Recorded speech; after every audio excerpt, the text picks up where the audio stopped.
Pak, tadi kapal Bapak katanya mau dilelang, Pak. Itu menurut Bapak gimana tuh, Pak? Ini kan belum masuk inkrah. di akal lah. Harusnya inkrah dulu kan ya, Pak? Wajah pasrah pengacara Hedon Arianto Bakri, dua kapal pesiarnya terancam dilelang. Pengacara Arianto Bakri yang kini berstatus terdakwa kasus suap dan tindak pidana pencucian uang, TPPU, tanpa menunjukkan raut wajah pasrah usai jaksa penuntut umum memohon agar dua kapal pesiarnya dilelang dalam sidang di Pengadilan Tipikor Jakarta, Rabu, 24 Desember 2025.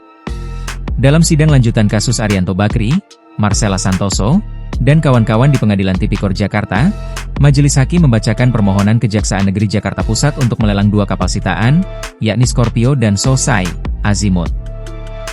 Hari ini ada Kejaksaan Negeri Jakarta Pusat mengajukan permohonan izin untuk lelang eksekusi benda sitaan pasal 45 KUHP berupa kapal Scorpio dan kapal Sosai, ujar Hakim Ketua Effendi. Permohonan tersebut sebelumnya diserahkan melalui loket pelayanan terpadu satu pintu, PTSP. Namun, Majelis Hakim belum langsung mengabulkan permintaan itu. Hakim Effendi menegaskan perlunya data pendukung yang menunjukkan alasan lelang, termasuk bukti kepemilikan kapal, karena surat yang diajukan baru sebatas pengantar. Ia menekankan bahwa sidang masih dalam tahap pembuktian, sehingga jaksa harus melengkapi dokumen sebelum majelis meminta tanggapan dari penasihat hukum Arianto. Usai persidangan, Arianto yang mengenakan rompi tahanan merah muda dengan tangan terborgol, berjalan pelan didorong petugas kejaksaan keluar dari ruang sidang.